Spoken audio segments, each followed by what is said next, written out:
Thank you so much, everyone, for staying with us. You've not heard the concern on the minds of many Nigerians is the issue of herdsmen and the attacks that have been staged against people living around Benue State and in some about 6-7 villages in local government area.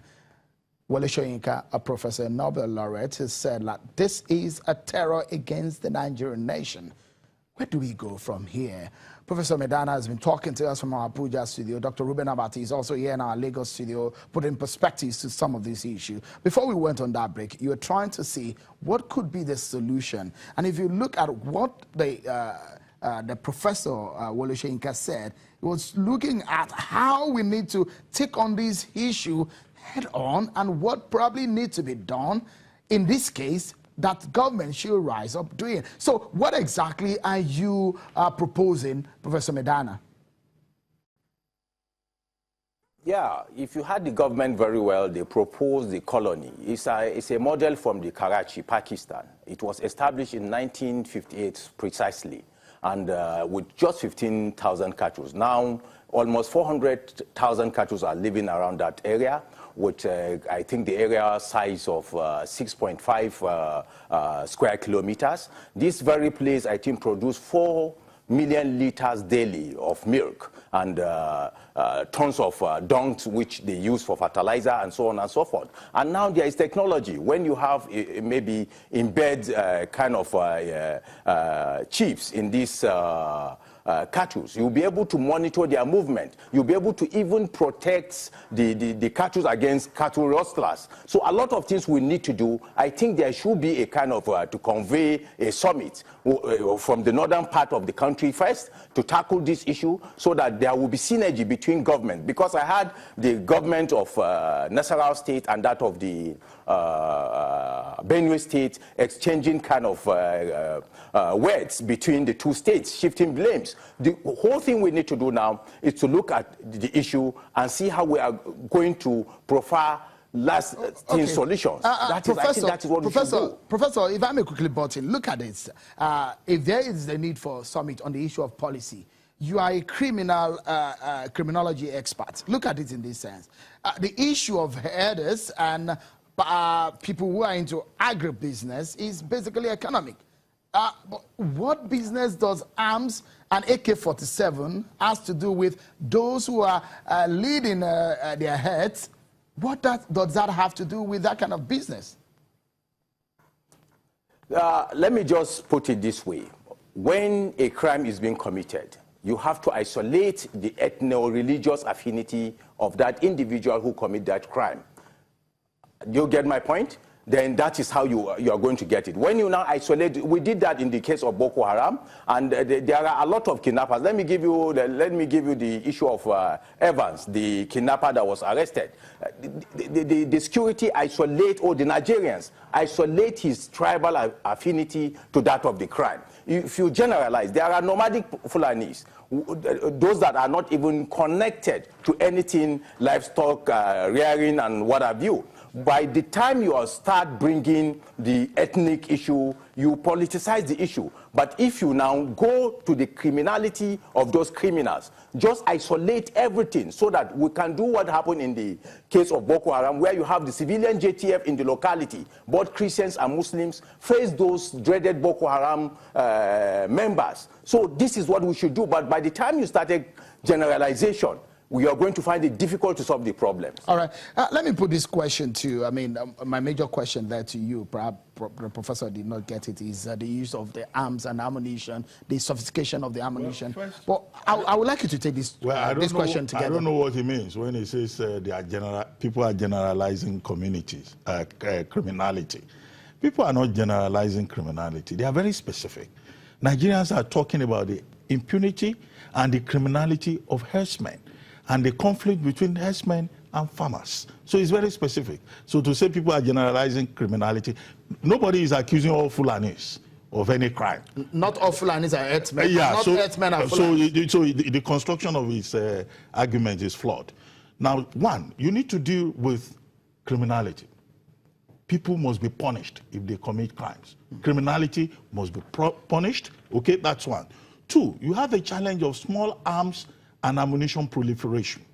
Nigeria is a signatory to the relevant convention, both at the United Nations level and ECOWAS. But it's unfortunate that across Nigeria, you just find arms and ammunition in people's hands. And they use those arms and ammunition with impunity. Yeah. Now, look at what Miyetti Allah said. Miyetti Allah said, look, they rustled 1,000 cows. As a result of that, you then take the laws into your hands. So it's also a reflection of the mindset of the average Nigerian. Right. The fact that he can take the laws into his hands is a comment on the state of the nation. Dr. Abati, the security agencies must show greater responsibility in tackling all varieties of crime. And the same determination that they have demonstrated in dealing with maybe the situation of IPOB should also be shown here. Professor Soyinka made a point that all of us should pay attention to. The fact that we seem to be in a state of denial. Government seems to be in a state of denial on this particular matter. And that was how the Boko Haram crisis started. At the end of the day, Nigeria is paying the price for it. So Professor Soyinka's essay, at the end of the day, is a wake-up call. All right, let me show you this quickly, Dr. Abati, so that you react to it, and we just probably anchor on this. And this is an excerpt also from Professor Soyinka's article. And it says, and I quote, "We have been here before, now, before, in quote, is back with a vengeance. President Goodluck Jonathan refused to accept that marauders had carried off their nation's daughters. President Muhammadu Buhari and his government, including his Inspector General of Police, in near identical denial, appear to believe those killer herdsmen will strike again and again at will from one corner of the nation to the other, are merely hot-tempered citizens whose crimes occasionally degenerate into, quote, communal clashes," end of quote. I believe I have summarized him accurately. That's Professor Wole Soyinka. This denial, how long do you think it can last? Well, with the response of government? It shouldn't last forever because of the implications, the long-term implications. Because what we're dealing with is also a question that has been raised earlier by the same Professor Soyinka in another essay titled, "When is a Nation?" What we're seeing here is that, look, Nigeria is not yet one nation. And that's why you have the ethnic interpretation, you have the religious dimension to this crisis. The question to ask is, look, these cattle routes, they've been there forever, okay? The average person from the other side commenting on this will say, these cattle routes have been there forever. And, you know, we have this season of migration from the north to the south, you know, as in Tayeb Salih's novel, okay? Why is it that in the past there were no problems between the herdsmen and the farmers? Okay?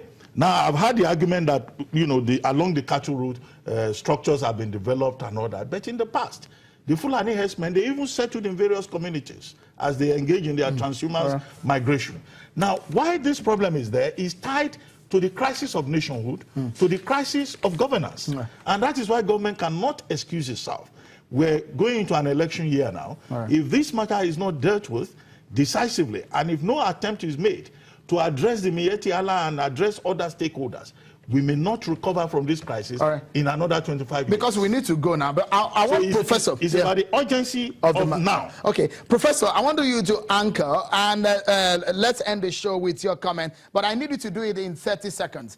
If you're going to be advising the president of the day, urgently, what are those things that he needs to do now? Just in 30 seconds, Professor.